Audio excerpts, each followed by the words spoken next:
தமிழ் சமூகத்தாருக்கு வணக்கங்கள். ஈகை திருமகன் சிவா திலீபன் அவர்கள் ஒரு நெஞ்சுரமிக்க இளைஞனாக, போர் தளபதியாக, மே 17 இயக்கத்தின் திருமுருகன் காந்தி அவர்களின் படை தளபதியாக, வலதுகரமாக இடதுகரமாக ஒரு தீரமிக்க போராளியாக விளங்கியவர். அந்த 11ஆம் தேதி தீவிரமாக இவர் வெகுண்டெழுந்து தலைவரும் தொண்டர்களோடு போராடி இந்தியை அழித்து கொண்டிருந்த போது, தமிழ் வாழ்க இந்தி ஒழிக என்று பாய்ந்து வந்த தொடர்வண்டியின் முன்பு ஒரு ஜல்லிக்கட்டு காளையை போன்று முட்டி மோதி தனது மண்டை சிதற அப்படி தனது இன்னுயிரை அர்ப்பணித்துக் கொண்டார். மாண்புமிக்க தமிழக முதல்வர் அவர்களும் இன்று 2 முறை வந்து பார்த்து அறிக்கையிலே தாழ்மையுடன் கேட்டுக்கொண்டிருக்கிறார்கள்.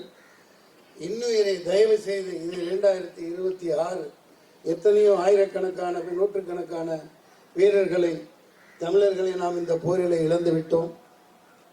இனி இந்த டிஜிட்டல் உலகத்தில் சகோதரி வீரலட்சுமி சொல்லியது போன்று குரல் வழியை நெறிப்பதல்ல, தமிழ் ஆட்சி மொழியாக வேண்டும். இந்தியாவின் ஆட்சி மொழியாக தமிழே வேண்டும். தமிழ்நாட்டில் அரசு அலுவலகங்கள் அனைத்திலும் தமிழே முதன்மை மொழியாக இருக்க வேண்டும். அதுல உறுதியான நிலைப்பாடா அடுத்து அமைகிற அரசும் இப்போதைய அரசும் தீவிரமா செலுத்தணும். ஏகப்பட்ட அங்க இருந்து வர்ற காவல்துறையும் சரி, மற்ற அதிகாரிகளும் சரி, அதீதமான இந்தி மொழி பேசுபவர்களை நியமிக்கிறார்கள். அதை வேரோடு ஒழித்து கட்டப்பட வேண்டும். அப்படி இருந்தால் சரியான விகிதாச்சாரத்தில் தமிழர்களும் அங்கே இருந்திட வேண்டும். அது ஒண்ணுதான் நெஞ்சு பதறது. ஒரு போராடியில அதிக நேரம் எடுத்துக்க முடியல. ஒரு காவலர் அதிகாரி முழுக்க இந்தியில, அந்த பேட்ச் இந்தியில எழுதப்பட்டிருக்கு. ரத்தம் கொதிக்குமா கொதிக்காதா? இது தமிழ்நாடு. இதோடு முற்றுப்புள்ளி வையுங்கள். இந்த ஈகை திருமகன் சிவா திலீபன் அவர்களின் ஈகை வீண் போகாது.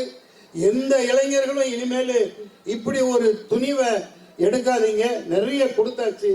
அவர்தம் இளம் குமரிகள், தமிழ் கன்னிகள், அவர் துணைவியார். நான் 2 முறை மருத்துவமனைக்கு போயில என்னால் அழுகைய கட்டுப்படுத்த முடியல. ஆனா அவங்க எப்படி தப்பிச்சு வந்துருவாரு, பிழைச்சிருவாருன்னு நாம நம்பிக்கிட்டு தான் இருந்தோம். முடியல. எவ்வளவோ மருத்துவமனையில ரொம்ப தீவிரமாகவும் பார்த்தாங்க.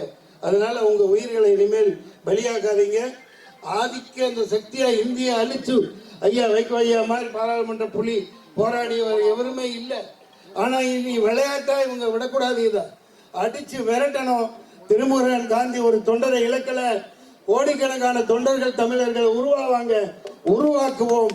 இந்தியை ஒழிப்போம்.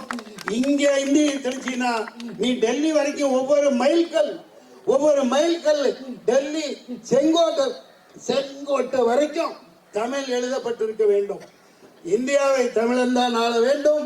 தமிழகத்தை தமிழ் மொழியால் ஆள வேண்டும்.